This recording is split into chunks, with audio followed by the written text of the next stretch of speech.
second. But you are a Bigfoot hunter for 30 years, right? Yes, sir. Man, you're going to have to tell us more about that. That's for damn sure. Yeah. Put this on my kid. All There right. you I go. can do it. Okay, I've got all kinds of questions for you. Um, I mean, how many experiences have you had?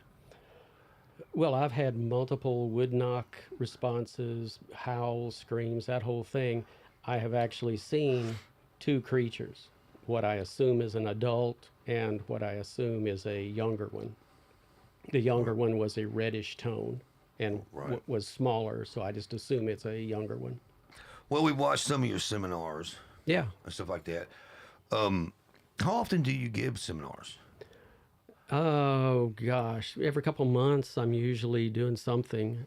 This year I've got one in April. I've got one in May, which is a conference that I'm one of the people who's setting it up. Right. And then they randomly, various organizations and things just randomly call me and say, could you do a lecture or whatever. So, it varies how many times, but this year for sure I'll be doing two. Oh, that's awesome. Now, I'm sorry. Let's circle back to where we were.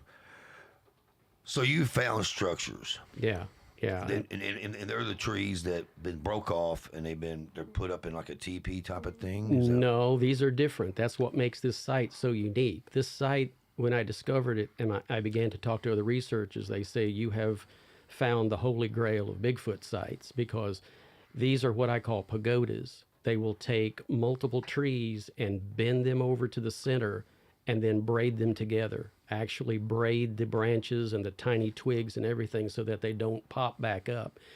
These pagodas are like 20 feet across. The largest one I've found is 20 by 30, and it's almost made like two together.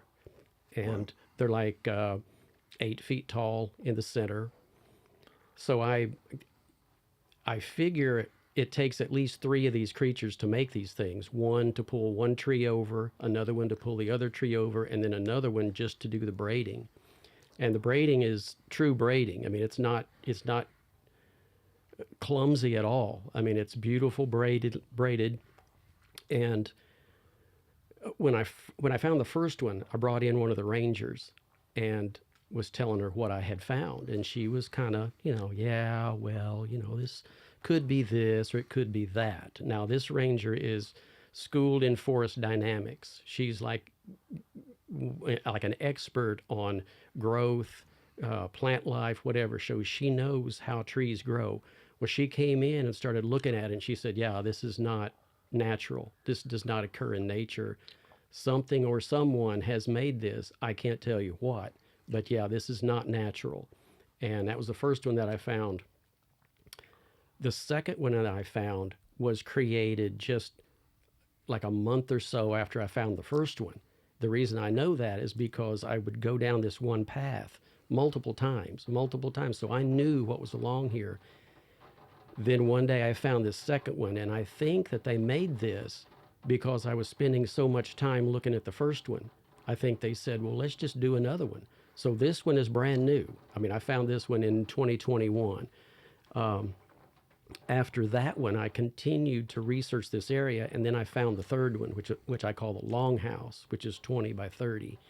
Now, in the first one, there's over 20 trees that create this pagoda. what? 20 trees. 23. 20 trees. 20 trees have been pulled toward the center and braided. And you can see the force that has been used to pull some of the branches back on themselves and braid it back down. I brought in one of my friends who is a museologist. This guy has created 7 museums in his lifetime. So he's adept at looking at stuff and appreciating things. I specifically never mentioned the word braid because I didn't want to color his thinking. So I said, I just have something, I want you to look at this. So he comes in, walks up to it, and he's looking at it, and he's looking at the braids and all these things, and he steps back. He gets back up on it, and he's looking, and he said, this is braided. And I said, yes, that's right. I did not mention that word because I didn't want to influence you. He says, David, I know braids. I come from a family who's expert at braiding. My sister's braided, my mother's braided, so we all know how to braid. These are classic braids. What the hell? I mean, that's ridiculous. Yeah, I mean it's really really crazy. The largest braid that I have found is about 2.5 foot long and about what is that 2 inches thick. Right. And they just kept braiding and braiding and braiding and braiding, and you can see the force that was used to pull the two branches together, because the one tree goes up like this, and 90 degrees this branch has been pulled this way, the other one 90 degrees has been pulled the other, instead of going up like it was originally growing 90 degrees, and then some other one, while the two were being held together, stood there and braided these things together. So you have pictures of these? I do, yeah. Oh, I would love to see them. Yeah, yeah. So we should cut right now, and and show that real quick. And now these, what are you think they're using them for shelter? I honestly don't think they're using them as shelter, because There's not enough to really there's shelter. right. They're not weatherproof. They're not windproof. I honestly think, as an artist, these things are creating these as forms of art. These are. It's a way. Wow, that's so interesting. It's a way of interpreting their surroundings by using their surroundings. Maybe there's some sort of marker. Maybe it's a way of saying, this is my tribe. This is the way we do it. So if others come in, they'll know, oh, this is the Uka tribe. Gotcha. I don't know. There's just so much about this I don't know. But when you find three of the same thing in an area that's 150 acres, it's not coincidental. Right. Something is going on. Now, each of these pagodas is marked with what I call axes, because they take a big flat stone, set it between two saplings, and then they begin to twist and braid. So it looks like an upside down axe. Every one that I have found has been marked like this. Is that a way of their signing their artwork? Is that a way of saying, okay, we're done with this one? The Longhouse pagoda, I've found 6 separate markers. And then after researching that spot for over a year, they come back in and do like a little lasso. There was a sapling standing up, and they twisted it on itself and braided it. So now it's like a lasso coming up out of the ground. It's just a circular little, like a wreath. I call it Adam's wreath because I named it out of after one of my favorite artists, Neil Adams. Okay, so man, that's a lot for me, and I love Bigfoot and stuff. But I've heard of. So have you ever found any prints beside the stuff? No prints. Now, Really? I have talked to other researchers, one in particular that I won't mention his name, but he's known for his footprint research, okay, the track research. Dr. Meldon. Yeah. Now, and we don't see eye to eye on everything. But he even said if there's no tracks associated with this, he can't take it seriously. And I said, dude, your criteria is so restrictive, you aren't seeing the big picture. If nothing is acceptable to you, if it doesn't have a track, that's way too restrictive. Yeah, because the rain, the wind, there's so many things that just gets rid of tracks pretty quick. The Right. leaves that's over it. Right. I mean, And this area is not susceptible to tracks. Really, Right. it's all forested area. It's all forest litter. All the dead leaves and everything. That covers everything. To be able to find a track would be almost impossible in some of this area. right, because it's like not all places are good for tracks. Yeah. I mean, they're not. That's right. So you've been hunting them for, I know you've come into some encounters, though.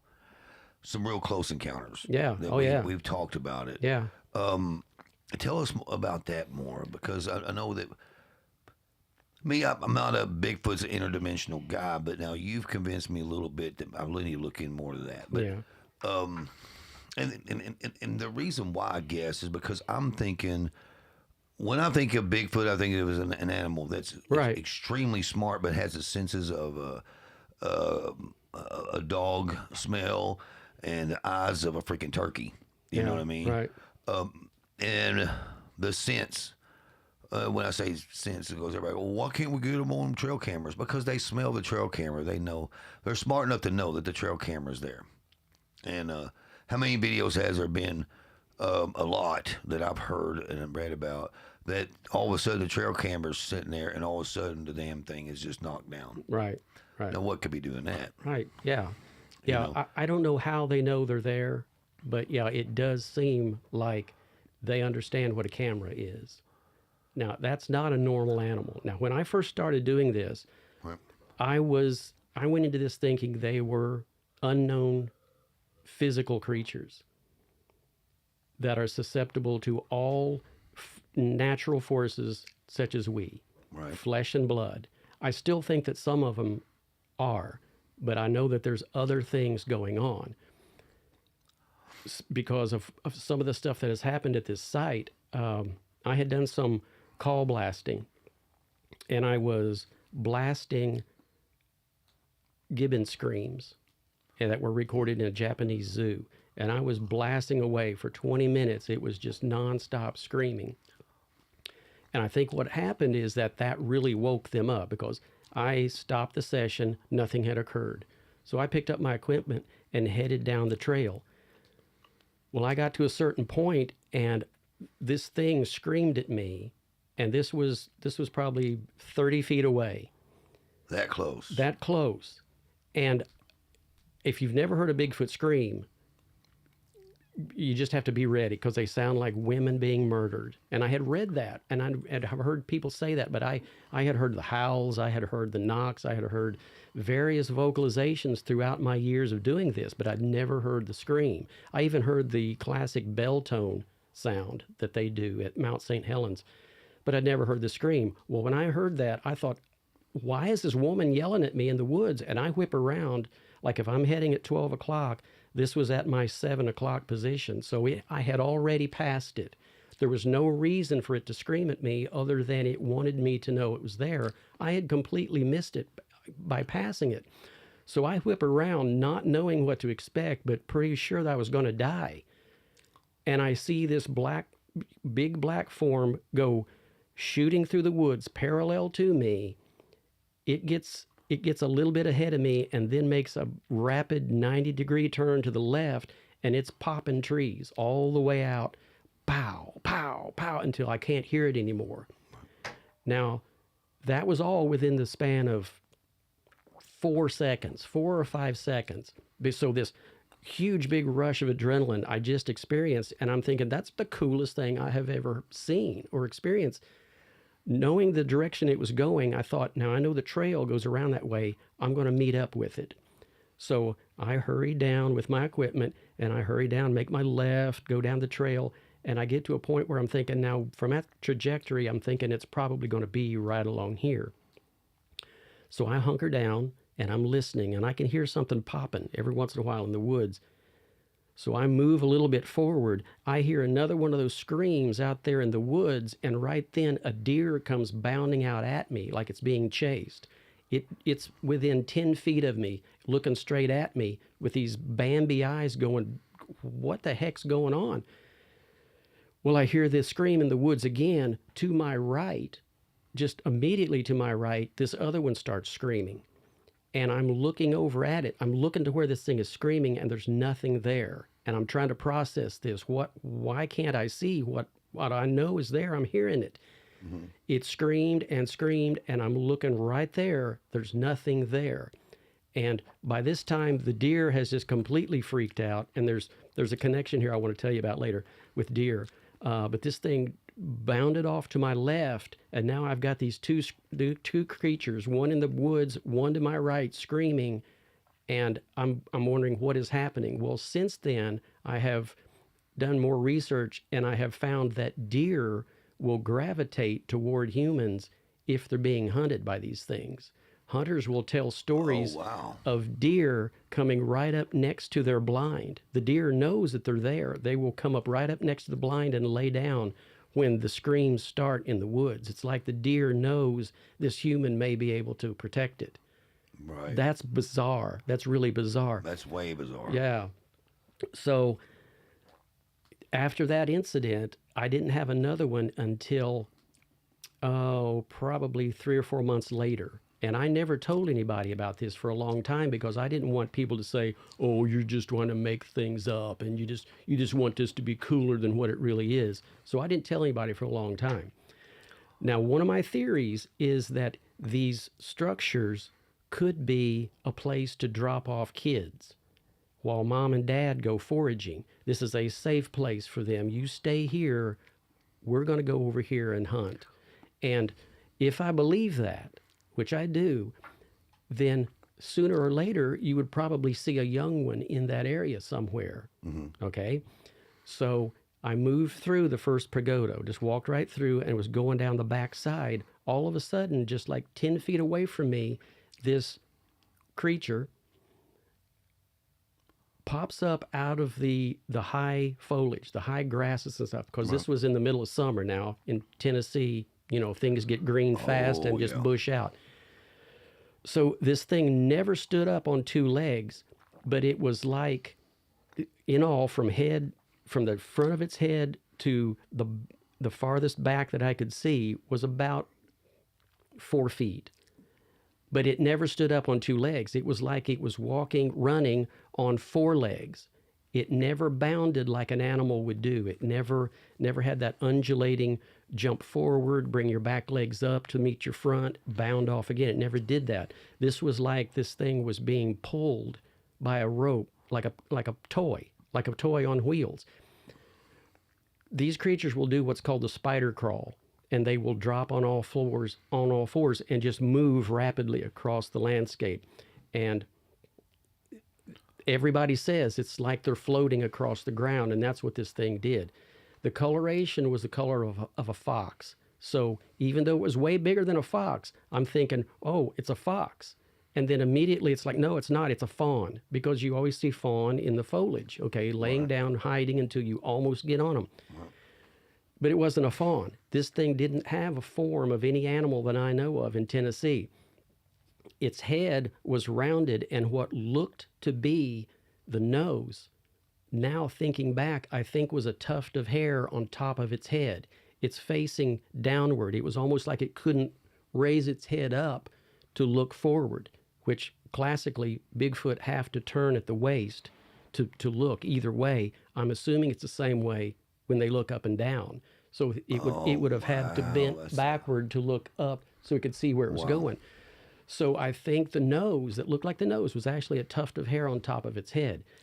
I never saw feet, legs, or anything. That's how tall the grass and stuff was. But this thing shot just like crazy mad, just out of the area super rapidly. And like I say, I had to process it for a long time, and I never told anybody about it. But now I'm comfortable in saying I think that was a young Bigfoot, because it was in the right area. It was at the pagoda. My theory being it's a crib, basically.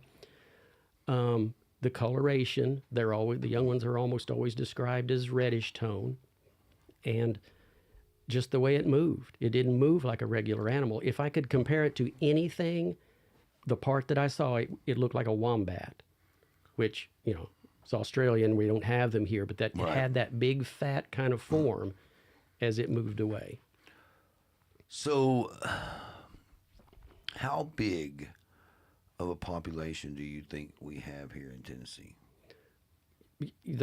Way more than people think. I can't give you a number because there's no way to extrapolate that from anything. You would have to take every sighting, multiply it by X, which would be an unknown integer. You'd just be making stuff up. But I believe, personally, after 30 years of searching for these things, if you have a forested area that have deer in it, you will probably have Sasquatch, because they hunt deer. They will take the livers. That's a food source. If it's readily available, they're going to be there, because these things have to eat, especially if you have a larger population in one area. So I can't give you a number. I would be guessing, and I hate when researchers do that. Well, okay, let's back up here now. How much food do you think a Sasquatch would? I mean, well, let's just figure it up. I mean, they would need quite a bit of food. Right. Oh yeah. And do you think they're a migrating animal? I do. I mean, the only reason Well, you think they're interdimensional though, right? well, I don't know. That's what I don't get. After 30 years, I still don't know. I always said, the more you learn, the less you know.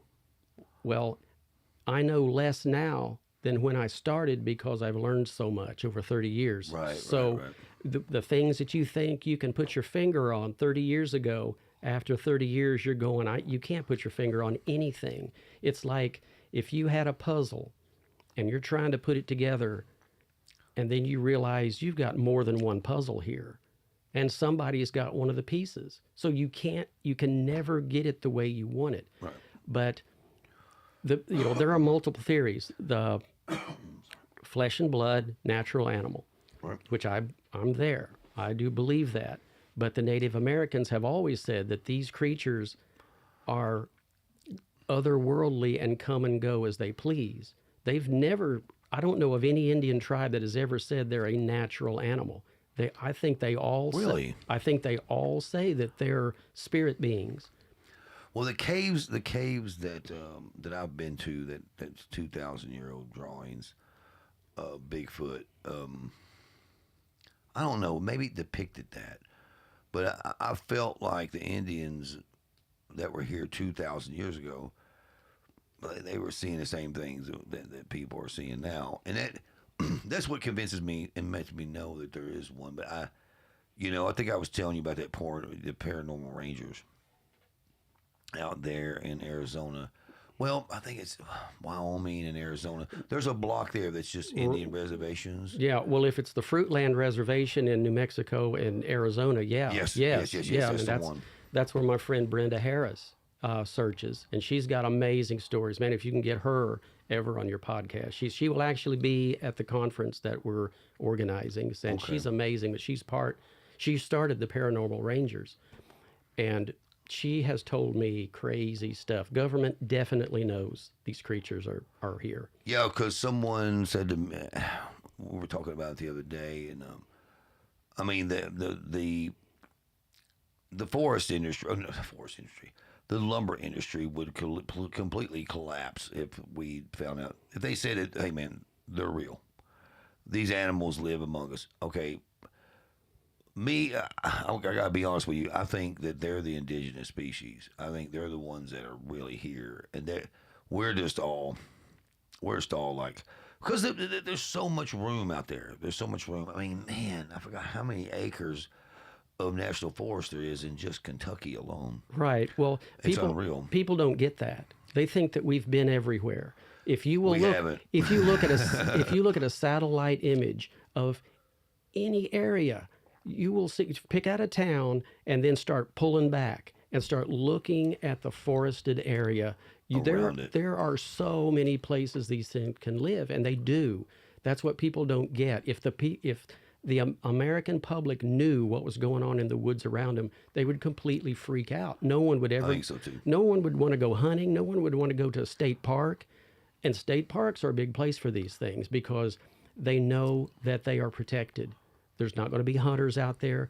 They can watch you, and after all the research I've done, I have actually sat in the woods and watched hikers walk past me, and I'm not that far off the trail. But they don't see you. These things can be sitting within a few feet of you and you never know it. Well, it's just like the one that screamed at me. It was just right there. I never saw it. It let me know it was there. So they're out there, they're everywhere, and the government knows, and I don't know why they're wanting to cover it up. I know the money thing and the forest industry and blah, blah, blah, but I'm thinking it's even more than that, because I know that if these creatures can cloak, which is what that's called, when you're looking at something screaming and it's not there, they call that cloaking. I have heard from various fellow researchers that they have talked to people in the government and that they are studying the cloaking ability. They are trying to create a super soldier, predator. That's what Predator had. Right. And that's what they're trying to recreate because they know that these creatures can do it. Now, where these creatures come from, I don't know. Do you think there's a connection between UFOs and Bigfoot? Well, I don't want to think so, But I know there is that. Sometimes when you see a UFO, they will see a Sasquatch in the area. Or if they see a Sasquatch, they will see a UFO in the area. Uh, these are what I call hitchhiking phenomena. That you don't just have one phenomena in an area. You tend to have multiple. Now, Right. why that is, I don't know. You could be searching for lake monsters and end up with a UFO sighting, or you could be looking for a dog man and find a Bigfoot. Now, for some reason, Bigfoot and dog man tend to be very closely related. Are they? Is Or do dog? you think they're just seeing Bigfoot and they're just it's just a wrong identification of Bigfoot? You want to think that, Right. but for some reason, man, they describe these things with canine faces. And I know that some Sasquatch have been described with a baboon type face. So that's semi-canine. But the people who see these things, like in Land Between the Lakes, big area for Dogman, they say it is like the classic werewolf. It is a canine, and it's clawed, and it's big, and they don't know what it is, but they just are terrified of So it. are you the one that told me about that story? I mean, it's in the paper. I mean, it was in the paper about that family that got attacked by the dog men. Oh, and Land Between the Lakes? Yes. I have read that. Yeah, I didn't tell you that, but yeah, I mean, it's out there. Somebody told me about that, and I looked it up, and it's like really ridiculously horrifying. Yeah, it is. And for whatever reason, northern Land Between the Lakes has dogman sightings. The southern end have Bigfoot sightings. Weird. That's just weird, that there's this line of demarcation. Well, now the article I read said that it killed a couple people. Yeah. The dog men. It wasn't just one. It was a 3 or 4 of them, and police showed up, had killed a couple of them, and that they were real as hell. I mean, I'm just saying what I read. Right. I'm not saying that. Of course, everybody thinks I'm crazy anyway. I don't give a Yeah. shit. But there's some interesting things to me that are unexplained. And here's the thing. Here's how I look at it.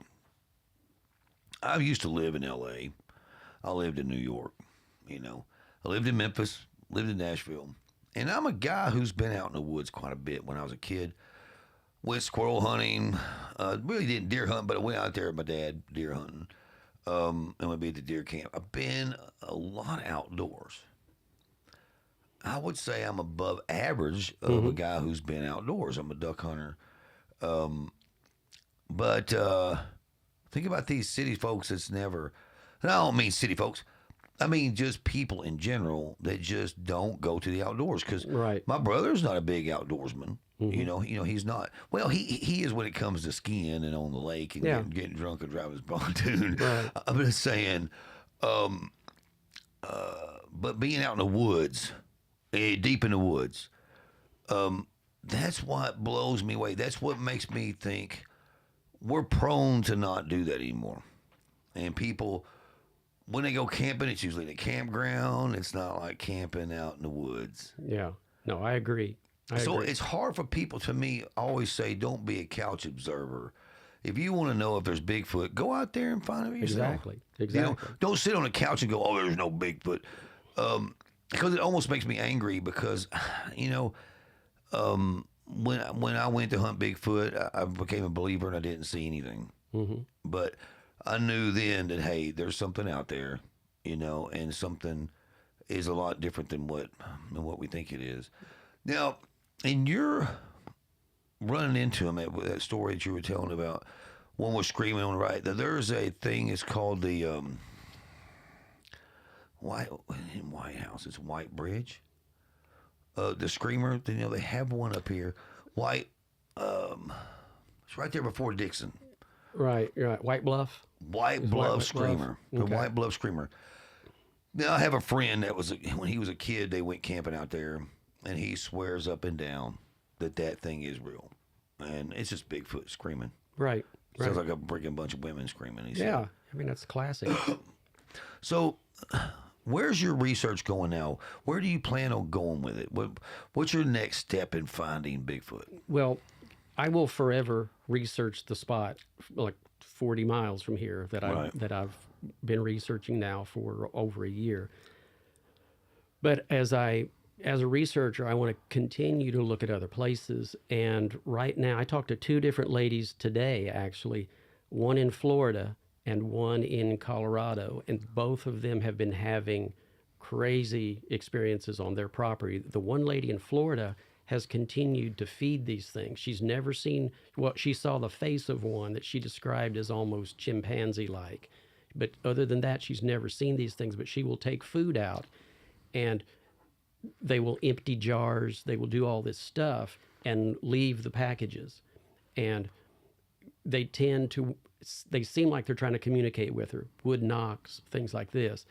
The other lady in Colorado just sent me a bunch of pictures of structures that have been on her property. And these things are like the teepee things you were describing, but humongous, just humongous. Really? Just not just teepee-esque. I mean, it's like they started out with teepee, but they keep adding on, and they make like these huge walls surrounding these structures. So I will be researching with those two ladies. My book is being published now. I've been saying that for months, Yeah, but tell everybody the name of your book. That's well, coming out. the tentative name is The Pagoda in the Presence of Mystery. And it's just a retelling of the year-long research of this spot. And the one lady that I was talking to today in Colorado has been telling me all about these structures, and I'm thinking this may be a second volume to a pagoda series, because she's finding different variations of kind of what I have found. And Colorado seems to be a really major place for structures.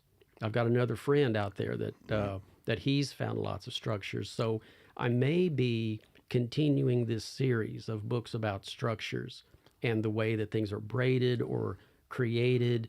And I truly think that these things are less habitation and more art. Or they're saying that this is our tribe. Right. Yeah. Yeah. And don't be coming around here. Yeah. It's a way of saying this is ours, move on. I think a scary thing would be for me to be out in the wild and see two Bigfoot fighting it out, man. Just to make sure I wouldn't get in the middle of it. Right. You need to look up M.K. Davis's site. He has got a video of two creatures battling over a whole big set of tires. What? Yes, dude. Look that up. Look yeah. that up, Jackson. M.K. Davis. Or Reb, whoever's looking stuff up. Yeah. Sasquatch battle over tires. And these things now, okay, well, here's the backstory. These people contacted him and said, now, if you don't know who M.K. Davis is, let me tell you that. He's famous for his stabilizing video. He worked on the Patterson-Gimlin film so that it's no longer a big jumbled mess. It is a smooth flow, okay? Right. If you look it up and you find the smooth flow, that's M.K. Davis's work. He also worked on a video out of Alabama which shows a Bigfoot drowning a deer. Actually teaching a young one how to drown a deer, because when it finally just lets it go and the deer goes stumbling off, and there's a baby or a young one there watching, okay? So anyway, these people contacted him and said, we're having all this activity. We'd like for you to look at our videos. And he said, okay. He went out. They presented him with boxes full of VHS tapes, hours and hours that he had to go through. Well, one of these videotapes shows, these people had so many experiences and they were trying to figure out how to get these things to move in front of a camera, which they were really having a hard time with. They chained a bunch of tires together, and they said, sure enough, it was like they wanted to play with these tires because they'd get up the next morning, they were all moved. So they had set them in front of this barn. This video was shot in a mirror. They said, we can't get these things to move in front of our cameras. It's like they think it's an eye or something. So they shot it out of the house window onto a mirror. So you're seeing what they're seeing in the mirror. So these two creatures, one dark and one light, have these tires in front of them, and they're battling each other like two wrestlers, pushing each other back and forth, until the dark one actually pushes the lighter one out of frame. And then about 5 seconds later, you see these two creatures running out of the picture like something is coming. Well, this is where Tall Paul comes in. That M.K. Davis nicknamed this big one Tall Paul. Now, measuring these two creatures against a doorway that's on the barn, He estimates these are about 6 foot tall. Tall Paul comes in, towering over these guys. He's like 10 foot tall, and it's just another huge figure. And he comes in like he's going to take the tires, and these others just take off. But look up N.K. Davis. That is crazy. Yeah, he's got another really good video of this creature straddling a fence. Would he look it up on YouTube? Yeah, look up M.K. Davis. Just M.K. Davis. Yeah. And there's this one video of, oh, now is that it? I think it is, yeah. Either, that may be where the guineas start screaming. Oh yeah, there you go. You can see him fighting. And there comes the big guy. That guy he estimates to be 10 foot tall. What? Let me get my glasses. Yeah, and right before that, you see the two, the black one and the white one.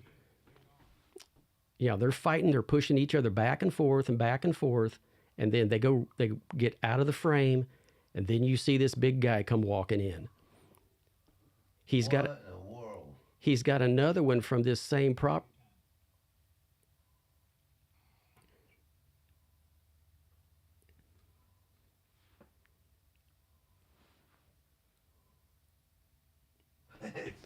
It's crazy, isn't it? It's That's crazy. freaking nuts, man. He's got another one from this same property where this creature straddles the fence and goes running toward a barn, and he's like skulked down, like I don't want anybody to see me. And he goes in, and then the guineas start screaming. You know, and guineas are like watchdogs. If you have an intruder, right. Well, they start screaming, and he goes skulking back toward the fence, straddles it. So they were trying to figure out how tall is this fence. He goes in and gets a shot of himself up against the fence. It turns out this is a 5-strand fence. The top strand goes across his chest. This thing was tall enough that it could just straddle over the fence. What the? Yeah, so it's some incredible stuff, just incredible. Okay, so why do they say they don't have good footage of Bigfoot when I've seen good footage? You know, well, mainstream media, I think, has been told we don't want anything to do with this. If they would report this, we would be a lot farther into trying to figure out what these things are. Right. But there's a lockdown on information. People watch Finding Bigfoot and Expedition Bigfoot and Alaskan Killer Bigfoot, and they think that's reality. It's not. Those shows are entertainment, and they are reality TV. And the thing about reality TV is that you have to have evidence. You have to have something happen every episode, or you're not going to come back and watch. Exactly. So there are many times you go out and you never find anything. But if you'll notice, every episode they find something. They get some kind of action. Well, they're only out there for 4 hours at night.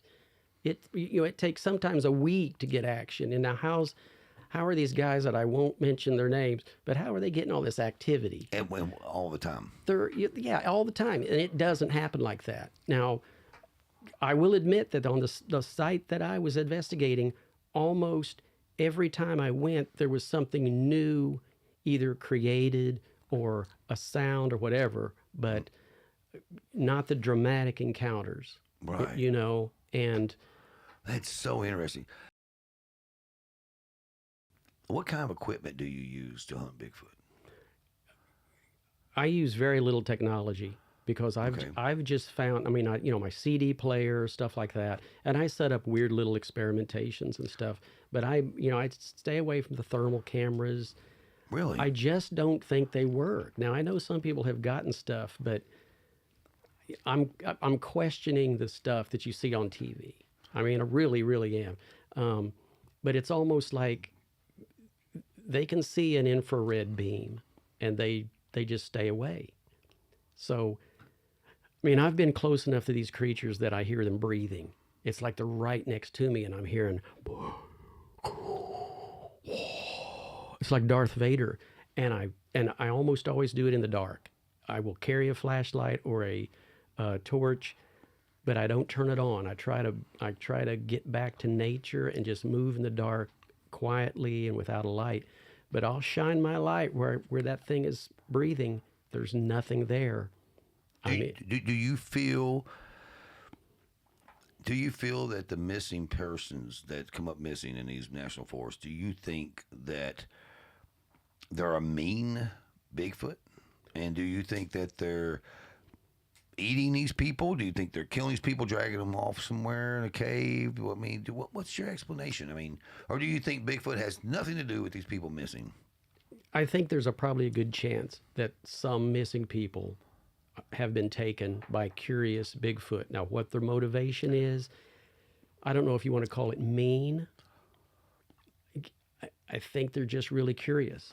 There have been tales of these creatures kidnapping women for centuries. The Native Americans have always said that they will take human women. And if you believe the stories that have come out of Canada and Russia, there's evidence that they can procreate with humans. And so that there's a whole other thing. So you think they're taking the females and bending them over and freaking getting that tater, huh? I'm saying that's been talked about. Hey, listen, I'm being funny, but it's not very funny, actually. No, I mean, they actually, I have found, and I've talked to a lot of women about this, women researchers, they really seem to be fascinated by human women and by kids. And I think it's the kids is because they hit those high ranges when they laugh and they talk. It seems like they really like high range sound. Women, I think they're fascinated with these creatures, these female humans, but I think there is something else going on. I think that they find them desirable because these stories are out throughout history of these creatures stealing women. Okay, and I don't want to say things or pronounce things wrong. Okay, so do you think that if they're not interdimensional, do you think they're part of the Neanderthal or Gigantopithecus? I'm tired of Gigantopithecus. That seems to be like everybody wants to go there. I'm just wondering what you think. I don't think it's gigantic. Yeah, I don't either. I think that's the one thing that they have that they can hang their hat on. It's like, I think it's way beyond that. And Gigantopithecus was, okay, well, first of all, we don't even know what that thing looks like. The only parts of that animal we have are teeth and parts of jawbone. So when you see these reproductions of what this thing supposedly looked like that you see in museums or wherever, they're just extrapolating. They don't know. They're basing their theories on the flatness of the tooth. So they're saying that it wasn't a meat eater, that it was a plant eater, and these look like gorilla teeth. So we get this in... Why couldn't that be part of the giants that lived here? Right. Yeah, exactly. You know, I mean, but it's good. With jawbones that are so big that we can put our jawbone into it. That's how big these large humans were, okay? Right. So, but see, that's a whole other subject I know. But it's funny because I read some of the Book of Giants last night, which is supposed to be in the Bible, but the Catholic Church didn't want it to be in there. The Book of Giants is an interesting book of the Bible that really describes, like, how some of these big, giant structures were built, you know, because the people were so much bigger. Yeah. But anyway, once we get back to Bigfoot here, do you think there's any relation between the Nephilim, the giants that, I guess, from what I've read, that they're supposed to be the descendants of angels that freaking made it with human women. Right. That's what they're saying. That's what the legend says. Part of every legend, I think there's some truth. Right. You know? But do you think there's any relation? Do you think this is another, like, you know how there's Neanderthals, then they have the, the ones that were hobbits. They call them the hobbits, which is only on one island is all they found them. But that doesn't mean they wasn't all over the place. That's the thing. Right. The fossils. Well, but Hawaii has the Menehune. Yes, yeah, Menehune. So, okay. So yeah, I mean, there's so many things out there. That's why I think that there's more than one thing happening, and they all end up looking kind of the same. So we lump them all together. So Do you think it's a part of humanity's tree? I don't believe in evolution. I don't either. I believe that's bullshit. I do too. I do too. There's more evidence for special creation than there is for evolution. Exactly. And people don't understand that. They don't want to believe that. But science is a religion just like any other. And you've got to say the right words. You have your priests, your scientific priests. You have your priestesses. You have, if you say the wrong thing, that they will banish you to hell. You're not allowed to teach anymore. And you've got to play the game. And most scientists will tell you that. I had a professor, I had a real good friend who was a professor at Meharry, and he said that you've got to write certain things, or the heads of these colleges and stuff will look at you slanty-eyed. It's like, if you don't toe the corporate line, you don't get the perks. Okay, so yeah, I mean, it's boy, we could get off into all kinds of stuff. I'm not going to say that, like I was saying before the podcast, that all science is bullshit. I'm not saying that, because that's not true. I think science, God, all of it goes together. But I do think, though, that these people that are narrow-minded, isn't science supposed to be the discovery of things? And I believe that we fall short, or the humans. We'll say the humans. We'll separate ourselves from those guys for a second. Yeah, because, I mean, it's ridiculous. Like the creation story. We either were evolved from apes or we appeared in the garden. I go with somebody brought us here. Sorry. I mean, there's just too many, because at this point, we would all be one nationality because we all mate with each other. The humans do, whether it be Oriental or freaking African or freaking Ireland or whatever, you know. So we would all be one species, or not one species, but one color at this point. But anyway, whole point is this: question? Do you think any of that has to do with Bigfoot, or do you think it's just a strand that, or do you think it's a creation that is here and is populated just like humans? They're just bipedal creatures. If they are interdimensional, does that mean they found a gateway to come back and forth between worlds? I mean, that's totally strange. I know to say. Right. No, I know, but you got to talk about this if you talk about totally crazy the full picture. And I didn't believe in too much of that stuff until I saw the Skinwalker Ranch stuff. And then, because I'm shooting right now. Matter of fact, a buddy of mine that I spent time with over the weekend is going to try to get Travis Taylor on here, which is cool. The guy, you guys don't know out there, Skinwalker Ranch, he's the head of the UAP investigating at the Pentagon for UAPs, UFOs, and alien life. So, but when I saw some of those, you can clearly see this freaking orb or whatever it is flying into this thing. Yeah. I mean, just as plain as day. I mean, that's what it was. I mean, so those things exist. So I can't go, but what makes it where we can't go through there? Right. What? There was a story that I had read on the reservation. No, it's actually on Skinwalker Ranch. One of the researchers saw what looked to be an opening appear and a Bigfoot drop out of it. Yes. And then the opening shut. Back up. Like there was something there you couldn't see, a structure or something, but a doorway opened, a Bigfoot drops out, goes running, the doorway closes. What's that all about? Okay, well, that brings me to ask you a crazy question. See, me and you can sit here for hours. I can tell you I could. Yeah, I got all night. Have you seen his Dark Materials? That show? Watch it as soon as you can. Because what's crazy about it is the authority, I think, is supposed to be like more of a controlling God that doesn't give us free will. That, but this kid has a knife and he freaking cuts a midair through and goes through different worlds, right? Or what they call dust. What they call dust on there is really dark matter. Our dark matter. And dark matter surrounds us Now on the show, it's really odd the way they describe dark matter and the science of it and stuff like that. I think they're onto something. The author was onto something. I think it's a very interesting thing. You need to watch it. Yeah, I will. But it shows them cutting. This guy has a knife, and it's called the stable or something like that.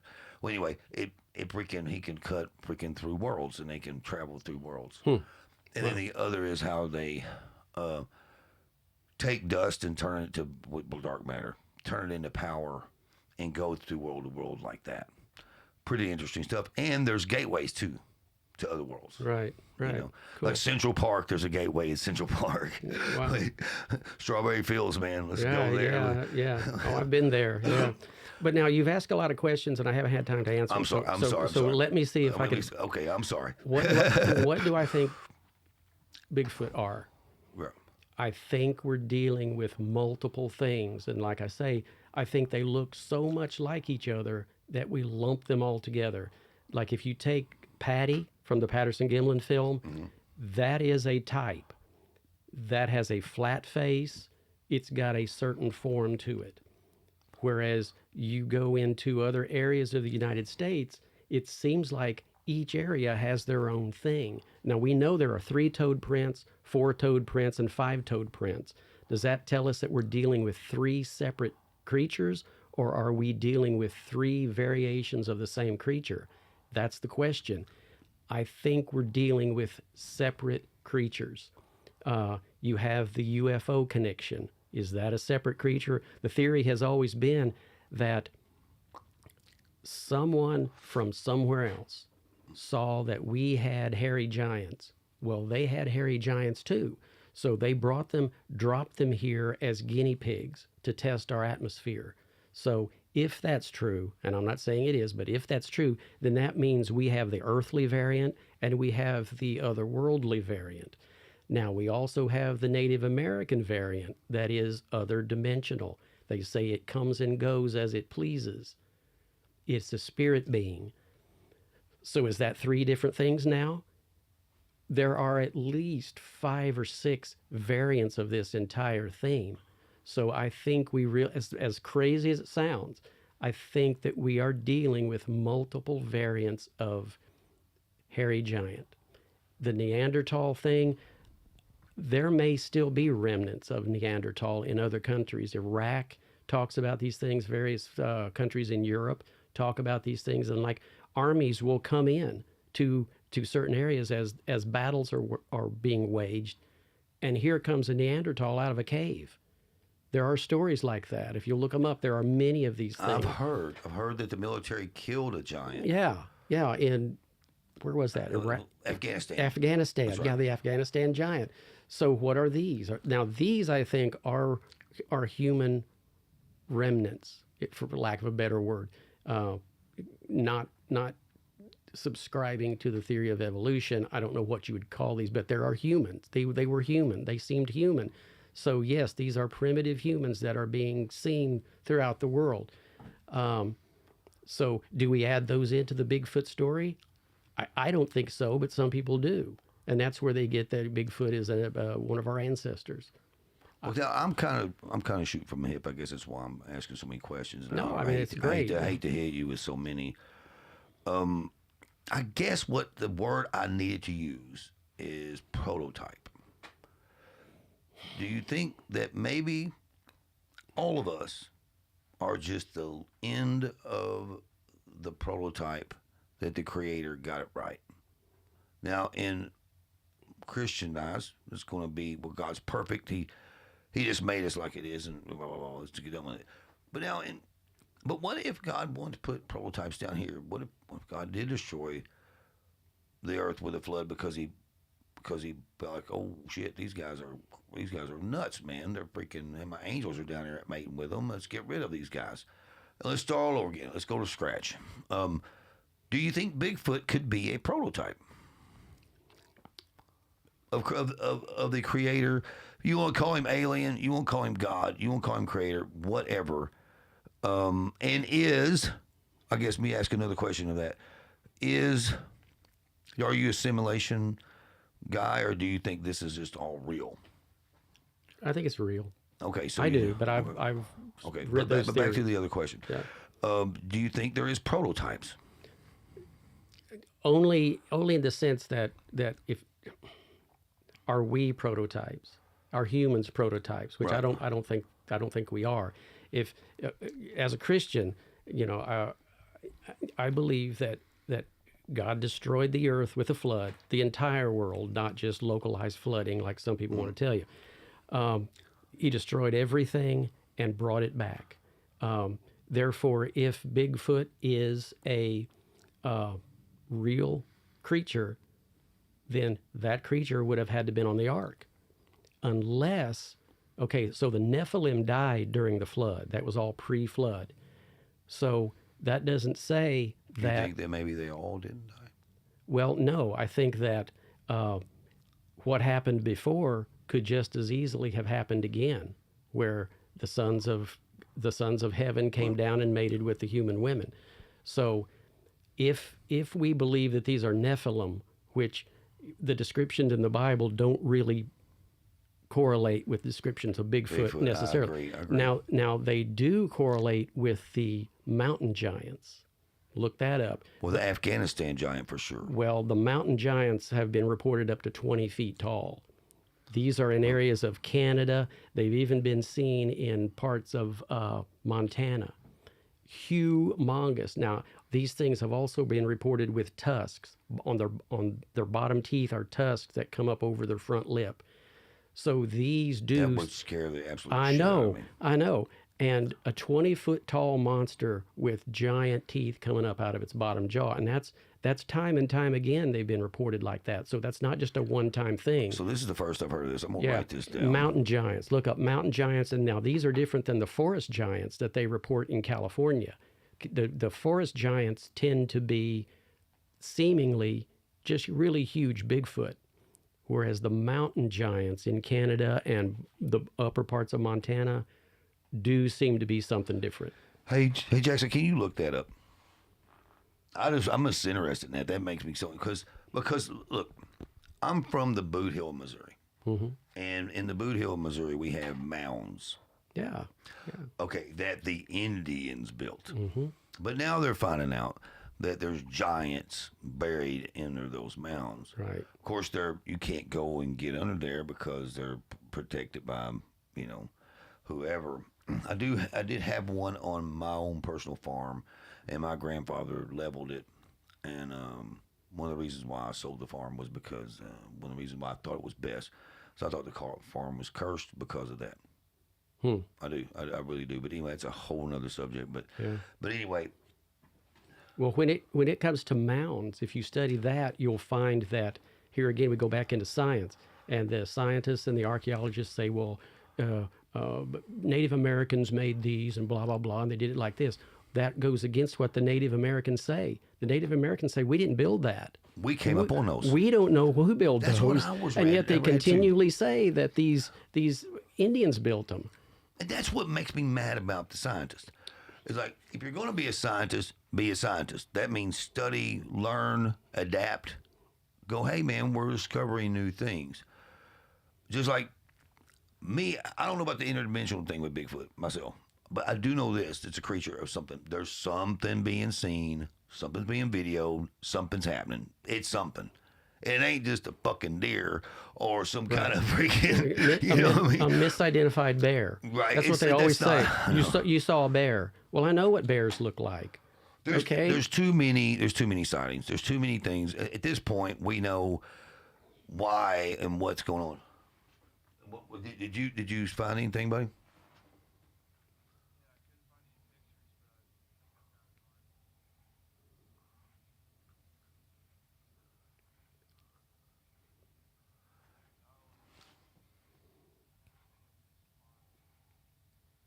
Oh yeah. I'll see what I can dig up. I'll send it to you. Oh, that is cool. That's a pond. It looks like a footprint. Looks like an alien footprint. That's cool.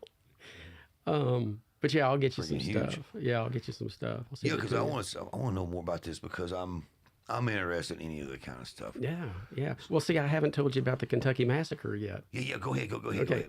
Okay. a while back, a few years ago, I was walking through the living room and my wife had on the news, and I hear this story about this weird incident that had just occurred, and these animals were dead, and blah blah blah. And the chief of police in the town in Kentucky said he thinks it's a Bigfoot. So I said to myself, man, this is what I do. I've got to investigate this. So within a week of this thing occurring, I was there talking to the people. So I pull in, and it's kind of a nice little, it's an area of a town, but this area is away from the main part of the town. And there's maybe 5 or 6 houses on this little kind of circular area.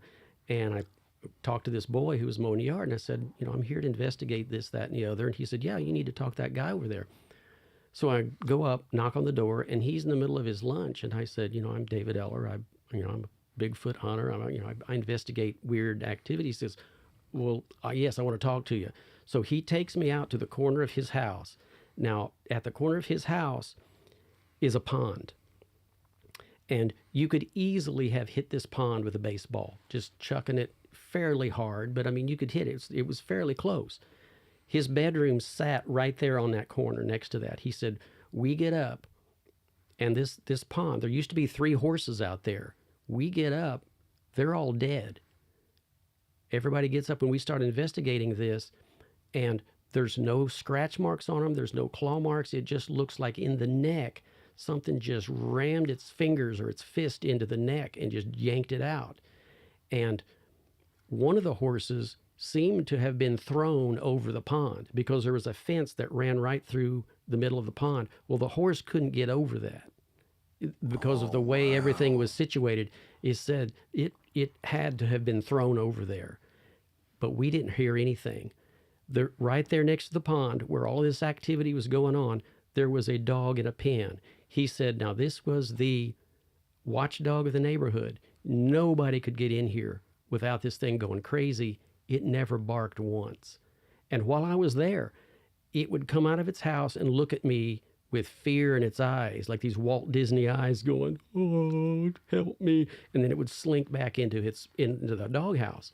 Never made a sound. And he said, that this is the crazy part. This dog never barked one time. He said, so let's go over the other side of the road.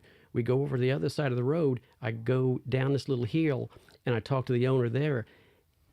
He had a big dog, a 150-pound dog, and he had it on a running chain, which here in Tennessee, if people don't know, we have running chains, which is a chain that runs from tree to tree, and then the dog is tethered to that chain. Now it can just run back and forth, tree to tree.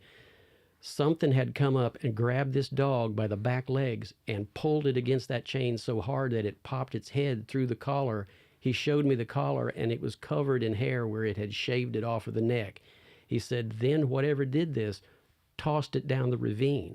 We had to go down into that gully to get this dog. He said that he never found any blood anywhere except on the dog's claw. He said, and I think that was probably from whatever attacked it. I never found a wound on the paw. I think that blood was from whatever attacked it. And I said, well, where's the dog? And he said, well, we buried it with the horses. And I said, okay, well, we lost a little bit of DNA there.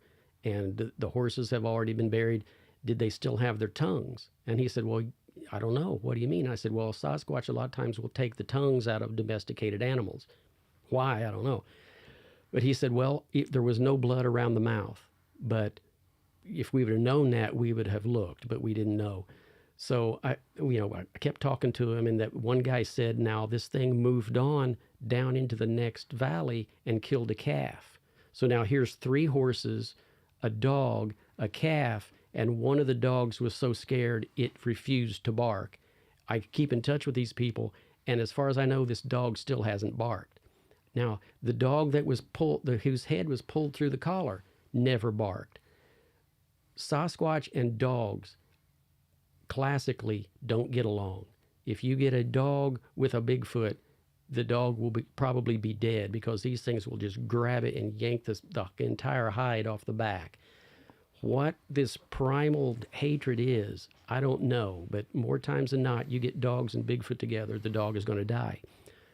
So I began to try to get information. I said, where are your water sources? Because Bigfoot follow water sources. And he said, well, you got the pond there, you got a pond over there, and then around the corner, about a half a mile, you got another pond. So it seemed like this thing may have been following the ponds, and it got to this one and said, this is mine. You horses need to get out. And it just went crazy. It was kind of like a rogue male coming in and destroying everything. And I said, well, do you ever hear or see anything else around here? He said, yeah, we hear women screaming out in the woods. And I said, well, that kind of tells you what you got going on, because classically that's what they sound like. Oh, my God, that's crazy. Yeah. Then the government comes in. The next day, the Fish and Game, Wildlife Conservation Department comes in and says, well, we say it's a cougar. And they said, there's no way it's a cougar. There's no cougar prints around the pond. There's no raking of the flesh. It's just like something punched in and just destroyed. No, nothing sharp, just punched in. And then they said, okay, fine. They get in their truck and leave. Well, that left the other guy from the other department. He said, well, we think they were shot. And he said, you're crazy. My bedroom is right there. You can't shoot 3 horses in the middle of the night without me hearing it. So that was my first encounter with government cover-up when it comes to Sasquatch. And it's like, why are you trying to tell these people they don't know what they see? You're trying to make them believe something different than what they absolutely know. Why would you tell somebody that it was shot, there were no bullet holes in it, and there's too much noise? Why would you do that? So that tells you right there the government knows these things are there, and they're trying to keep you from knowing anything. And that's the same thing that happens on the reservation, by the way. Do you think if people knew, do you think it would scare the absolute hell out of them? Let's say they went, okay, here's the species. Here it is. Bigfoot, the big guy. He is real. How do you think people would react? I think some folks will never believe it until one of them comes up and slaps them across the face, okay? But I think at that point, people would be upset at the government, because they're going to say, you knew these things were here. We're going to your state parks, your all these different places, and you knew they were there, and you knew that they could be dangerous, and you're not telling us? So there would be this backlash by some people against the government. And that's why, though, like these people, a lot of people come up missing here in Tennessee. A lot of people come up missing yes, in Kentucky, and a ton in Washington State. And that's the thing with that bring lawsuits. I just wonder. I mean, it's kind of a weird thing to think about. But if you have a loved one that got freaking killed by Bigfoot, or just come up missing, like there's some experienced hunters that come up absolutely freaking. I mean, like have like real experience in the woods. Yeah. They come up missing. I mean, do you think there's different personalities of them? Do you think that they are some mean? Probably. Yeah. I mean, look at gorillas. And I go back to apes because these creatures are very ape-like. Because gorillas will create nests. Like I was saying, like the pagodas could be nests. Gorillas do that. They have a place where the little ones go while the adults go foraging. So they have that. And I think that gorillas, if you study them, they have personalities. You got the nice ones, you got the mean ones, you got everything in between. So why would there not be, in a creature that seems to be so intelligent, why would there not be personalities? I think that there are. I think that you have rogue males. I think you have bullies. I think you have fun-loving curiosity. They're into just looking and investigating stuff, So, yeah, I think there's different personalities for sure. So you could have some bad ones and some good ones. Yeah, it's kind of what I try to tell people. Well, I wanted to ask you, because I know we've been here for a little bit, but let me ask you something. Were you scared to death when you were out there hunting Bigfoot? Do you get scared, or do you feel like, hey man, if this is my time, but I'm trying to investigate a creature that's here? You know what I mean? How do you feel about all that? I've never been afraid when I'm out in the woods. Now, the one time I had an experience with some vocalizations that were right next to me, and there was nothing there. A different incident. I got a thrill. I mean, I could feel my heart beating and I could hear it in my ears, and it was like my whole body was ready to explode. But I've never been what you would call afraid.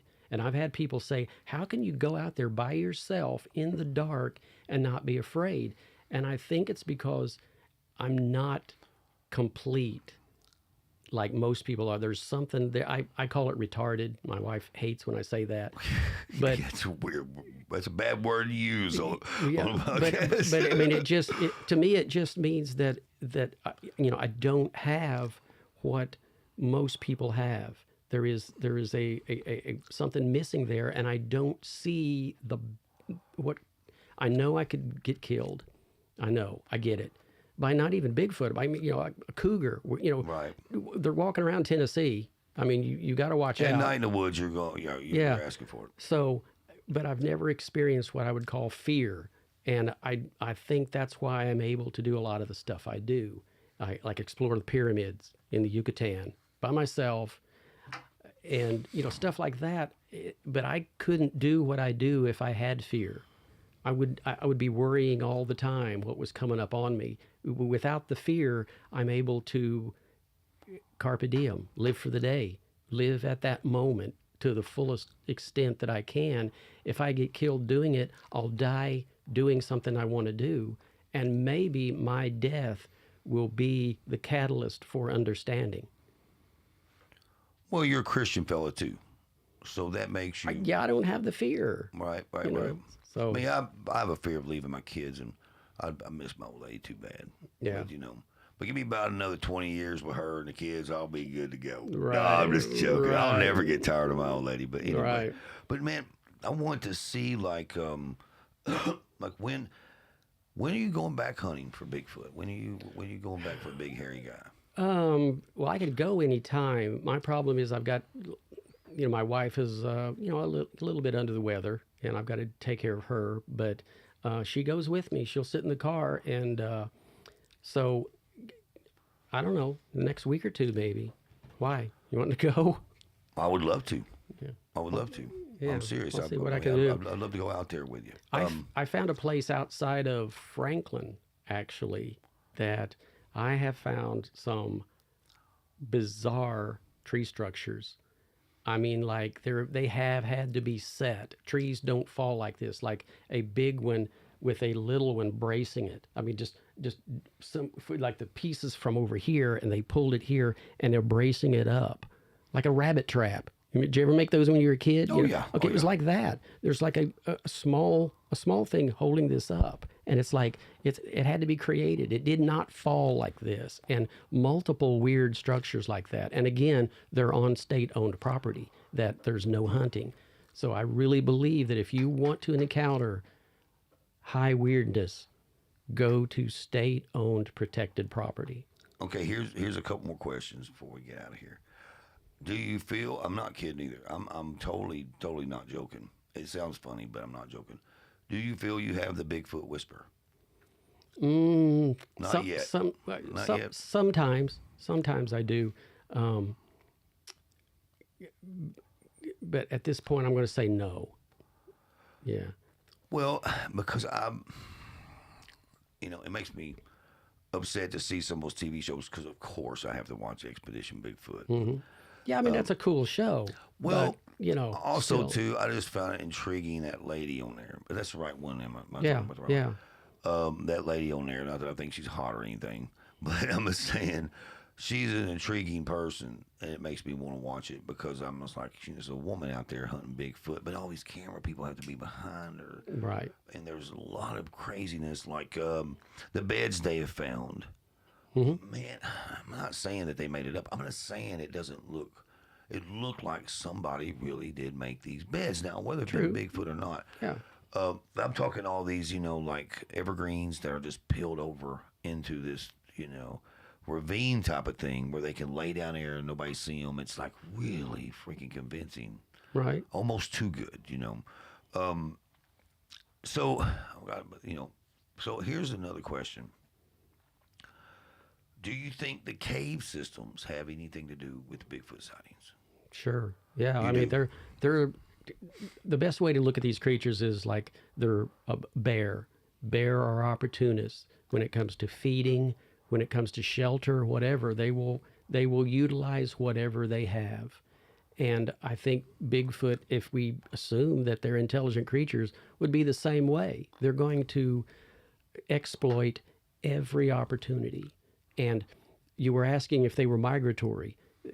Animals only move for three different reasons: food, water, or reproduction. If they can't get one of those things where they are, then yeah, they'll move somewhere else. And I think these things are moving all over the U.S. and are exploiting caves, making shelters, whatever. So yeah. So maybe when they run out of food in a certain area, then they move to another area. Yeah, I mean they would have to. They have to. They can.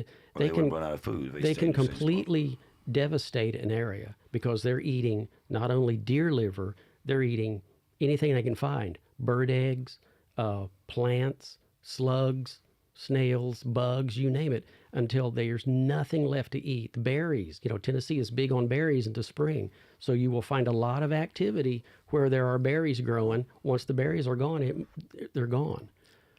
And do you feel that they're in families or tribes? Oh, there's definitely families or tribes. And there are tribes. But I'm not sure how often the tribes get together. I haven't I understand that we know nothing.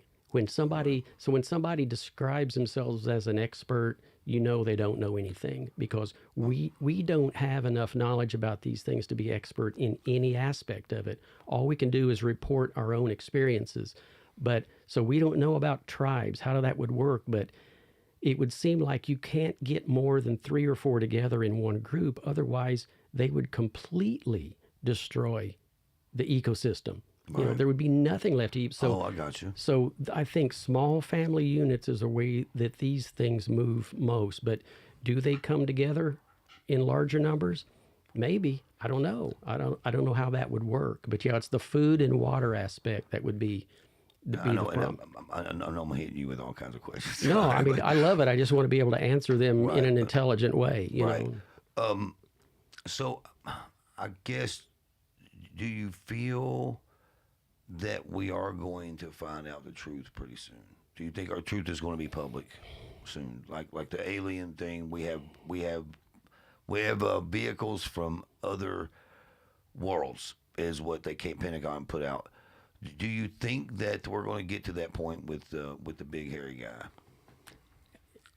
Unfortunately, I'm going to say no, because just since the Roger Patterson film, that was what. And that was my next question: is do you think the Patterson film is real? I do. Okay, let me answer the first part, and then I'll answer the second part. I think, okay, if you start there, even though Bigfoot stories were way before that, that kind of is our modern start to Bigfoot research. Now that was 50 some odd years ago. We're really no further forward than we were at that point. We've had more experiences, and we've seen more and experienced more, but we really know in quotation marks anything more than we did right then. So I don't see it. Now I know we'll have more experiences. I'm going to have more experiences for sure. And all of my research friends who have had incredible experiences that are never reported on television are going to continue having experiences. But is that going to make it to an understanding by the general public? Yeah, I don't know. Unless it's reported by the mainstream media, we're not going to know anything. We're not going to be able to research in an intelligent fashion unless people understand these things are out there, and for whatever reason the government and the media doesn't want us to know. And do you think, and if you want this cut out, that's fine, but do you think Dr. Meldrum's research is helping the case, or do you think it's hurting the case? I do. I think he's got some good oh yeah, evidence? For sure, because many of his tracks show the dermal ridges, which we didn't know about those when we first started studying this after the Roger Patterson film. Anybody could have made a fake Bigfoot print And there were many fakes, okay? But you can't fake dermal ridges. And we didn't know about those until the work of Dr. Meldrum. Once he showed, well, these are like fingerprints that run along the edge of the foot. So that explodes the whole fake track thing.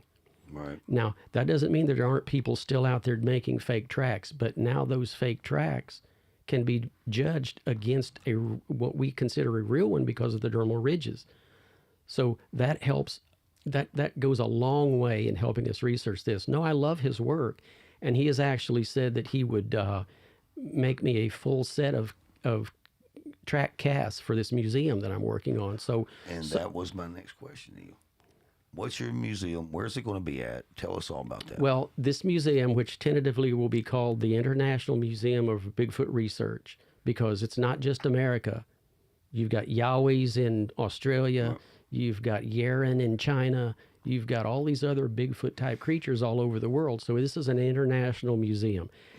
I'm wanting it to be in Tennessee, and I'm trying to find a spot that is close enough to the interstate that we can get tour bus traffic. So there are a lot of criteria that I have, but I think I found a spot. It's not where I want to be, but it is in Tennessee. And I have amassed a huge collection of Bigfoot stuff. And I've got a lot of researcher friends who have said, we will help you with this. I've got one guy who's been researching 60 years, and he said, you have my entire collection. Jeff Meldrum said, I'll do you a footcast exhibit. I want to get that guy on the podcast. Yeah, I mean, he's a cool guy, but his criteria is so restrictive. But like Neil Adams, I don't know if you know who he is, but he's like the definitive Batman artist. He took Batman from the campy 60s and brought it back and made it real and rough, and his work pretty much made the Batman we know today. Well, I became friends with him a few months before he died last year. And I contacted him to see if he would do some portraits for this museum of various researchers. Well, it turns out he was a Bigfoot freak. And his son, when I first began to talk to him, he said, you're going to be my dad's best friend. Now, this is a guy that I've idolized since I was 10, right. Okay? Right. I love his work, and he, to me, was one of the kings of comic books. I began to talk to him, and he said, man, Dave, I've just been waiting for somebody like you. I just want to talk to you, you know. And he was just a great guy. And he did a Bigfoot piece that he said, I never show this at a convention, any kind of comic convention, so I don't think anybody would want it. They want my Superman stuff. They want my Batman stuff. And he donated. He gave me one of these things. Before I got off the phone with him one time, he said, I'm going to send you something. Well, not long after that, he died. But then his son contacted me, said, I've got something my dad wanted you to have. So I've got this super rare Bigfoot piece signed by Neil Adams that I'm going to exhibit. There may be even a small Neil Adams exhibit of other stuff that he did. Man. It's been crazy. This whole thing, from the time I started talking about it to now, has just exploded. People want to get involved with it. People want to know about these creatures. They're fascinated with this stuff. You know, they want answers. I'm super fascinated with it because, I mean, I'm the Bigfoot Aliens and Music podcast. Yeah. Well, I appreciate you having me on, man. But my manager today told me I needed to change the name. He thought it was dumb. I thought, man, I don't know, man. I really like my name. Right, Bam. Bigfoot Aliens and Music. Thank you so much for coming on. All right, man. Thanks a lot. We really appreciate it, man.